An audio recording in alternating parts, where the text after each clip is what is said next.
मेरे पति ने अपनी ज़िंदगी में बहुत मेहनत की।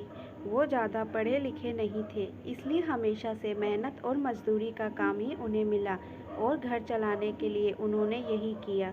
हमारे 2 बच्चे हैं, बेटा 10 साल का है और मेरी बड़ी बेटी 16 साल की है। अभी तक मेरे पति ने जैसे-तैसे अपना घर चलाया। इस उम्र में भी आज भी हम वही हैं। अगर काम नहीं करेंगे तो खाने को नहीं मिलेगा, घर नहीं चल पाएगा, बेटा और बेटी की पढ़ाई पूरी नहीं हो सकेगी। मेरे पति की अब ऐसी स्थिति नहीं थी कि मेहनत और मजदूरी कर सके। उनसे अब यह काम नहीं होता था। अब हम क्या करेंगे? कैसे अपनी ज़िंदगी को आगे बढ़ाएं? कैसे कमाएं? मुझे और मेरे पति को यही चिंता खाए रहती थी। नौकरी नहीं है तो अब क्या? फिर मुझे एक दिन बैठे यह ख्याल आया कि क्यों ना हम एक छोटा सा ढाबा खोल लें शहर के बाहर, जहाँ से वाहन और गाड़ियाँ आती जाती हैं। वहाँ टीन का छोटा सा छपड़ा बनाकर चाय और खाने का एक छोटा ढाबा खोल सकते हैं। मैंने अपने पति से यह कहा। उन्होंने कहा कि दुकान खोलने के लिए पैसे। मैंने कहा टीन का छपड़ा लगाना है, बस उसके लिए पैसे लगेंगे। बाकी सारा खाना बनाने का सामान हम घर से ले जा सकते हैं। थोड़े पैसे मैंने अपने परिचित से मांगे ताकि हम अपना छोटा सा ढाबा शुरू कर सकें। उनके मन में अभी भी संकोच था। वो बार बार मना कर रहे थे, लेकिन मैंने कहा हम एक बार कोशिश करते हैं और ज़्यादा कुछ नहीं लगेगा। कुछ दिनों तक मनाने के बाद वो मान गए और हमने एक छोटा सा ढाबा शुरू कर सके। उनके मन में अभी भी संकोच था। वो बार बार मना कर रहे थे, लेकिन मैंने कहा हम एक बार कोशिश करते हैं और ज़्यादा कुछ नहीं लगेगा। कुछ दिनों तक मनाने के बाद वो मान गए और हमने एक छोटा सा ढाबा शुरू किया। पहले दिन मैं और मेरे पति वहाँ अपने ढाबे पर बैठे थे, लेकिन कुछ खास लोग नहीं आए। ढाबा छोटा और ऊपर से सभी खाने वाले पहले ही अपने ढाबे फिक्स किए होते हैं कि उन्हें कहाँ रुकना और कहाँ खाना है। हमारा पहला दिन निराशा भरा था। कुछ दिन ऐसे ही गए। कोई इक्का दुक्का लोग चाय पीने रुका करते थे, लेकिन इतना नहीं होता था कि हम उससे अपना घर चला सकें। मेरे पति फिर से किसी काम की तलाश में लग गए। उन्हें एक काम मिल गया जहाँ पैसे कम थे, लेकिन कम मजदूरी थी। उन्होंने वो कर लिया, लेकिन मैंने ढाबे पर जाना नहीं छोड़ा। अब मैं अपने बेटे और बेटी के साथ वहाँ जाने लगी। हमने हिम्मत नहीं हारी और धीरे धीरे कुछ लोग हमारे यहाँ आने लगे। एक महीने में ग्राहक और भी ज़्यादा आने लगे। कोशिश करते करते अब हमारे यहाँ रुकने लगे थे। उन्हें घर जैसा खाना मिल रहा था, इसलिए हमारा छोटा सा ढाबा चल निकला। मेरे पति जितना कमाते उससे ज़्यादा अब ढाबे से कमाई होने लगी। देखते ही देखते हमने जो छोटा सा ढाबा खोला था, उससे हमारी आर्थिक स्थिति में बहुत सुधार हो गया। जो कर्जा लिया था वो भी उतर गया। हमें एक नई उम्मीद मिल गई थी। सब कुछ अच्छा चल रहा था। ढाबे को खोले 6 महीने हो गए थे। हमारे चेहरों पर रंगत आ गई थी, लेकिन फिर कुछ ऐसा हुआ जिसके बारे में मैंने सोचा भी नहीं था। एक दिन घर से जब हम लोग ढाबे के लिए जा रहे थे, तब मेरे पति कहते हैं ढाबा आज से बंद, कोई भी अब वहाँ नहीं जाएगा। यह कहते वक्त वो बड़े ही गुस्से में था। ऐसा गुस्सा मैंने उनके चेहरे पर आज तक नहीं देखा। मैंने बोला क्या हुआ, क्या बोल रहे हैं? इतना अच्छा हमारा ढाबा चल रहा है, आपको क्या हो गया आज? वो बोले मैंने कहा ना कोई भी अब वहाँ नहीं जाएगा, ना तू ना तेरी बेटी। मैंने बोला आप शांत हो जाइए, आपकी तबीयत ठीक नहीं है, आप आराम करें, हम लोग इस बारे में बात करते हैं। वो और ज़्यादा गुस्सा हो गए। कहा कि कोई बात नहीं होगी, मैं जितना कमाता हूँ उतना से घर चल जाएगा, तू अब वहाँ नहीं जाएगी। मेरे पति का ऐसा रूप मैंने पहले नहीं देखा था। उस दिन ढाबे पर मैं नहीं गई, लेकिन जब वो शाम को आए तो भी उनका मुंह उतरा हुआ था। मैंने सही समय देखकर उनसे बात की। पूछा क्या हुआ आपको, ऐसा क्यों बोल रहे हैं? वो बोले कि मेरा मुंह मत खुलवा, मैं सब जानता हूँ कि तू क्या कर रही है।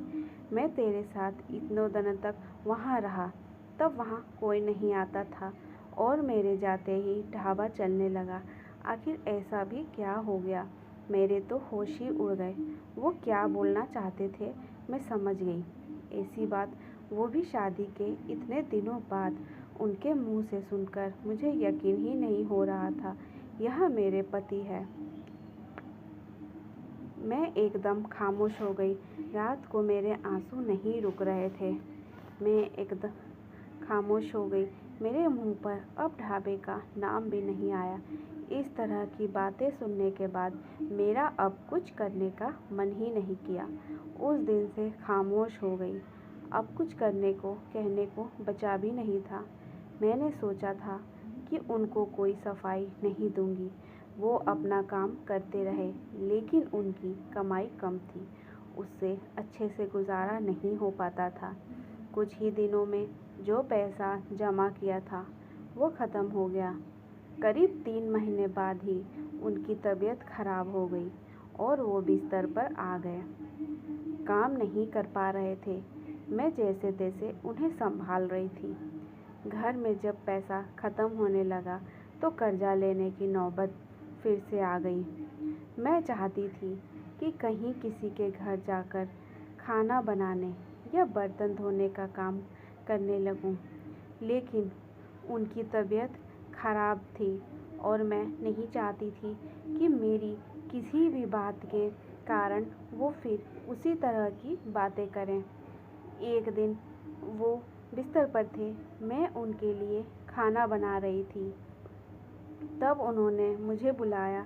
बोले, मैं जानता हूँ उस दिन की बात तुम्हें बहुत परेशान कर रही थी, लेकिन और तुम्हें लग भी रहा होगा कि मैं तुम्हें यह कैसे बोल सकता हूँ, लेकिन वो शब्द और बातें मेरी नहीं थी। मेरे कानों में ऐसी बात आई थी, अपने रिश्तेदारी में ऐसी बात हो रही थी। मैंने अपनी बीवी और बेटी को अकेले वहाँ छोड़ दिया। उन्हें देख लोग रुकते हैं जिससे कमाई हो रही। इस तरह की बातें मैं बर्दाश्त नहीं कर सकता। 2 रोटी कम खा लेंगे, लेकिन यह सब नहीं सुनना था। समाज और यहाँ के लोग, खासकर आपके परिचित और रिश्तेदार, आपको आगे बढ़ते देख बहुत कुछ कहने लगते हैं, लेकिन लोग इस हद तक गिरे हैं मुझे इसका पता नहीं था। और मेरे पति भी उनकी बातों में आ गए। उस समय में भी होती उनकी जगह तो शायद यही करती।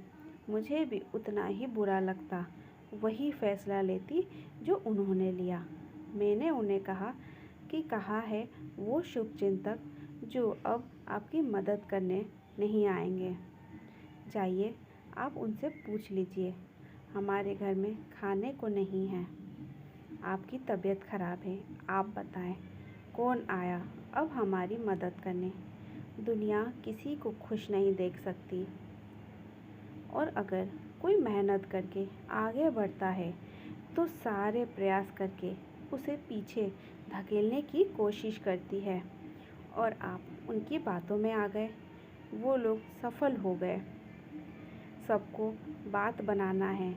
अब अगर हम भूख से मर जाएंगे तो भी उन्हें बातें मिल जाएगी।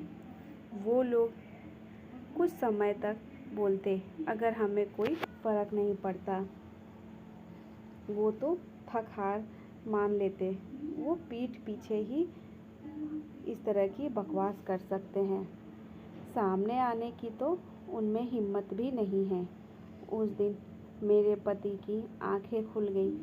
उन्होंने कहा कि तुम सच बोल रही हो, मैं ही पागल था लोगों को सफाई देने और उनके आगे अच्छा बनने में अपना नुकसान कर लिया। जब हम गलत नहीं हैं तो हमारी सफाई क्यों देना, क्यों डरना। मुझे माफ़ कर दो। हमें नहीं, उन्हें बदलना ही होगी अपनी सोच। और अगर नहीं बदले तो हमें क्या, हमें अपने काम करते रहना चाहिए। क्या अब हम फिर से कुछ कर सकते हैं? मैंने कहा, कभी भी देर नहीं होती। हम अब भी कर सकते हैं। मेरे पति बोले, मैं भी अब तुम्हारा साथ दूंगा अगर तुम चाहो तो। मैंने कहा हाँ, और फिर एक बार कोशिश की। थोड़ी मुश्किल हुई लेकिन धीरे धीरे गाड़ी फिर पटरी पर आने लगी।